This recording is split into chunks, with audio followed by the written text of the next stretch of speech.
Okay, I got some grease and put some gloves on here. You'll notice my hands are dirty, but I'm just trying to keep them getting so greasy because I don't have any water here at the farm right now. So I do have it in the camper up there at the front, but I don't want to walk up there, so I'm going to put these gloves on to make this a little easier. This is my little grease outfit. I'm just going to take it apart and just steal some grease off of it. See if I can manage a little more out of it.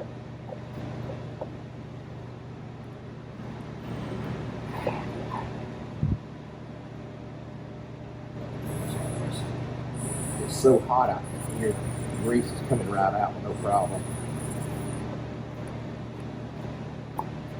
There we go. That's a good job of grease right there. I could use that, but I'm just old school.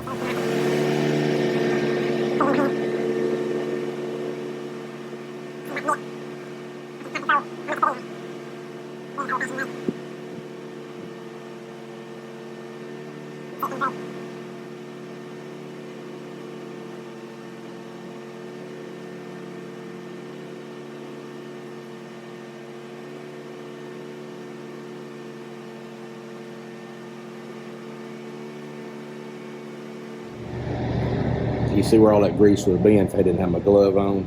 So, I mean, I don't mind getting it on my hands, but you ain't got something to wash your hands with.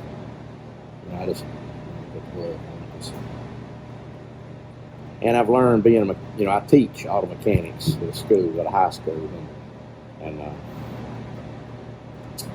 needless to say, I probably wash my hands 30 or 40 times a day when I'm at school and I'm teaching, because I'm not supposed to do any work. I'm supposed to let the kids do it, but being a mechanic as I am also, it's hard to keep my hands out of the jobs. So I end up getting grease all over my hands. And I've tried to buy gloves at school, but man, go through tons of gloves. So I just don't do it there. I'm going to leave all this grease right here on this bearing. I'm just going to wipe it off here, put it all around that bearing. Just coat her up real good, okay? And we'll drop her right in that hole right there, because that's the back one. Okay? There we go. Now, the nice thing is I can just take a hold of this now and take the glove off. Now I got to put this new seal in here, and the problem I had with this seal, I never did find the right seal for it. This seal works. It's 1 inch on the inside, and the shaft is 1 inch. But around here, it goes on here perfect, but it'll just fall down in the hole. So what I'm going to do is I'm going to put some silicone on it. Now I like to use red Permatech silicone, but this is ultra gray, and the only reason I'm using it is because that's what I've got handy. Some of y'all may know this too, but I'm going to kind of show you a little trick. Most of you probably already know this. You can take this bottle, that's a brand new tube of it, hadn't been opened, turn your lid upside down so it's got a little point there, and just take that point, stick it on there, and then you've got your hole in there for you to put the sealer on. So I'm just going to put a small amount of sealer around here, and it's all this sealer's doing. It's not sealing the seal, it's just going to help hold the seal in there, because I don't have the right diameter seal, and it was a nightmare trying to find this. John Deere could order me one, but it was going to be about, I don't know, it seemed like it's 2 or 3 months before they'd get it, because their warehouses didn't even show it to be in stock anywhere. So anyway, just putting a little small bead of silicone around there, and I'll wipe that off my finger. Now we're ready to put it on. Get it turned right here. Should be able to just sit it right on there like that, and it's going to go in there so easy because it actually just falls in the hole. See there? There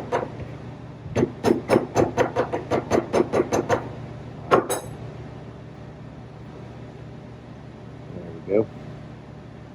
Just kind of put a little bead around that and probably what I'll do, I won't run this tractor for a day or so, so we'll let that silicone, dry, so it hold that seal in there. Seal ain't gonna fall out because it's on the back side, and that's assembled. So now all I got to do now is just put this on and put the outer bearing and the washer, which I don't think that's the right washer for this thing either. That looks like a crankshaft washer. But anyway, I'm going to use it, washer, the other side, and then the nut, castle nut, and I'm going to get a new cotter pin. And so we'll be back out in the heat here in just a minute. It'll be instantaneous for you, but I'm going to take a couple of minutes here and cool off, and then I'll be out there for us to put all this back together and put the tire back on. Okay, guys, I'm going to finish this thing up. Y'all's video that you're going to see now is going to show that we just instantaneously came here, but if you'll notice all the rust on here, it's been over a week. I had to wait on the right bearings and the right seal for it. It was literally a nightmare trying to get the stuff. John Deere don't have it. They can get it, but they said it'd be a month before they could get it in stock because they didn't have it anywhere in any of their warehouses. But so what I did, I called John Deere and I got them to give me their numbers, and we took the numbers to the parts store and crossed them over, and they don't even come up with the right bearings. The bearings are totally different size and everything, not even right. So crossing the numbers over from the parts store don't work.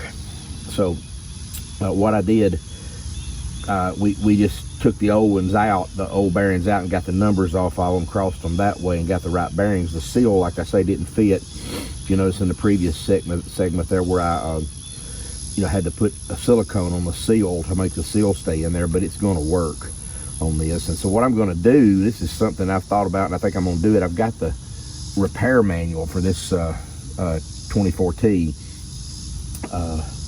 and what I'm going to do is I'm going to write in the front of the book the bearing numbers and the seal numbers, so I'll have all of them, accessible, and be able to get them if I need them for the other side, for instance, or maybe for this side again later if I end up keeping this. But anyway, that's it. So I'm gonna clean this up right here a little bit, get some of that rust off of it.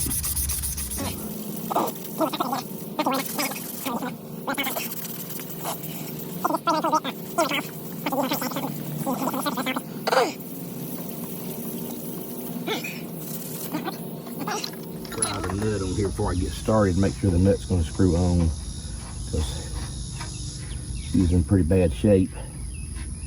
Yeah,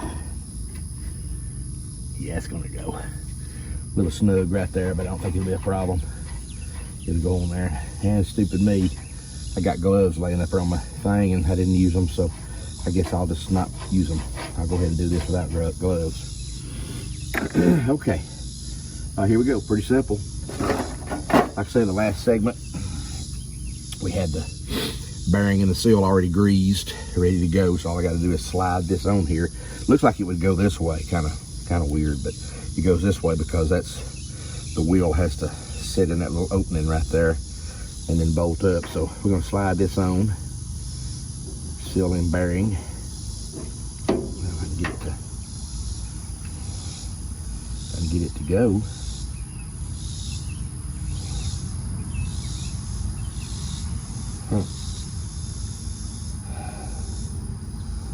And it ain't to go on there, and that bearing. Oh, can you believe that? Oh my word, we have still got the wrong parts, guys. The races are right, so they got me the bearings that match the races. The bearings fit down in the race, but the inside of this bearing is not 1 inch. It won't go on there. Can you believe that? Crap, we got to start all over again. Well, here we go. Another new segment, so stand by. You'll see me in an instant. I'm gonna just snap my fingers here and we'll be right back, which it may be another week, but I don't know, but we'll see. Let's see what happens. Okay, guys, third, fourth, fifth time's the charm, I guess. I don't know. I've never seen nothing like this in my life. I've been a mechanic for many years, and I've done thousands of wheel bearings, but I've never had one that's taken me this long to try to get the right part. But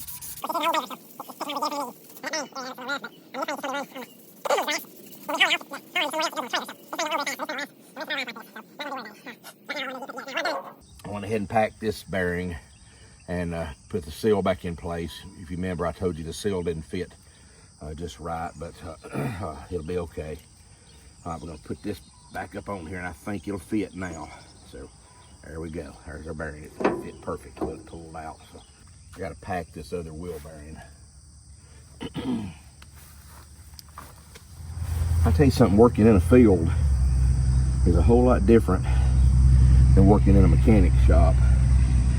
And that's one thing I'm just not used to, because normally when I need something, I can just go over to my toolbox and get it. Well, out here in the middle of the field, you got to run back up into the farm, up into the barn up there, and get what you need, and then you're good.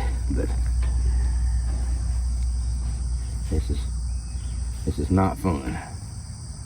Just running all over the country trying to get everything I need.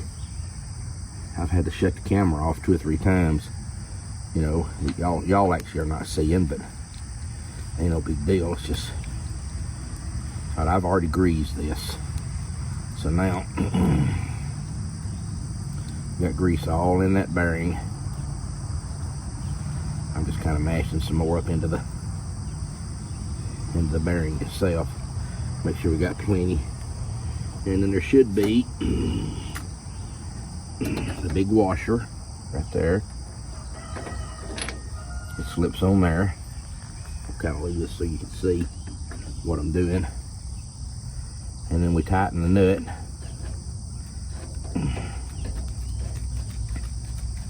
Go ahead and get it started on here.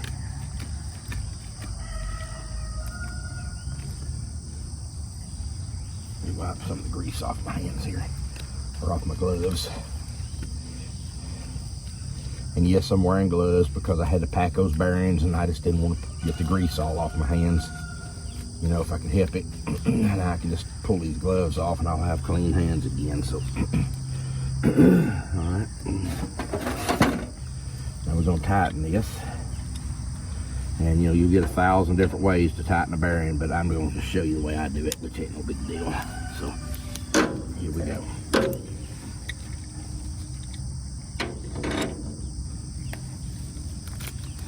Wrench over the right way.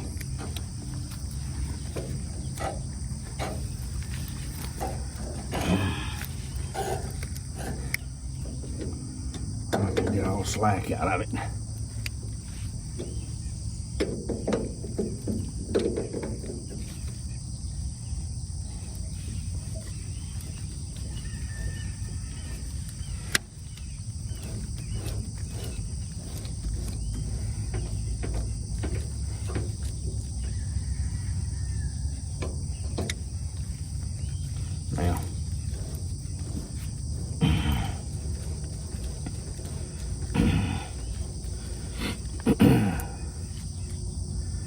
this is a little bit different than most, so I don't know. Really, it just feels good right here is one thing I can tell you, because most of the time you tighten the nut all the way up till there's no slack. Then you back it off and then you turn it with your finger back 1 notch of the castle nut so you can put your cotter pin in. But you know, that's not working for me. It just don't feel right. So I'm just going to leave it where it's at right now. I got a new cotter pin to go in here. See if I can get it stuck in the hole here. Like so. And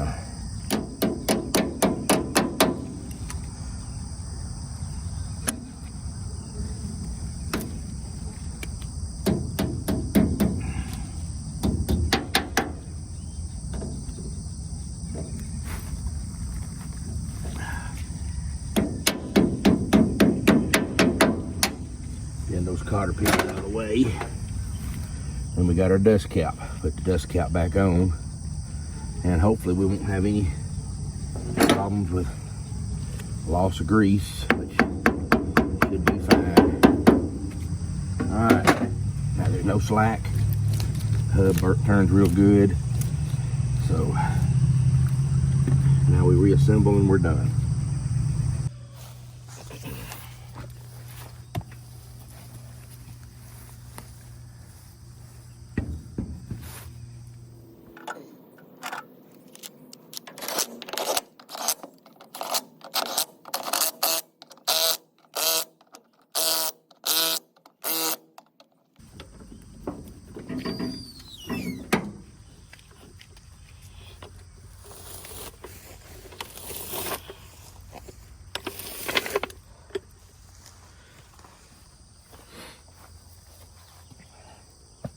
Okay guys, that finishes this job. Got the tire on, got it all put together, and we're ready to start using the baler again. So, you know, if you like this video, it took forever to get it done. I don't know, it's not the fact that it took me a long time to get it done, it was getting the parts, because this old model 24T baler, square baler, it's just hard to find parts for it, you know. And the problem I had, to be honest with you, was when I took the old bearings out, you couldn't see the numbers on them because they were so wore out. They was broke and messed up. You couldn't see the numbers on them. So I was actually going to have to take the other side apart and get the bearing numbers off of those bearings. And I really just didn't want to do that, because I didn't want to take the whole thing apart out here in the middle of the field, because it's like 95 degrees out here. It's hot. So I was just trying my best to get the right bearings for it, and it made it end up being a little bit longer video, and I apologize for that. But y'all, you know, if you enjoyed this, give it a thumbs up. Be sure to subscribe if you can, and you know, follow all of our links on the link tree at the bottom. Hope y'all enjoyed it. So that's all I got today. Thank you guys.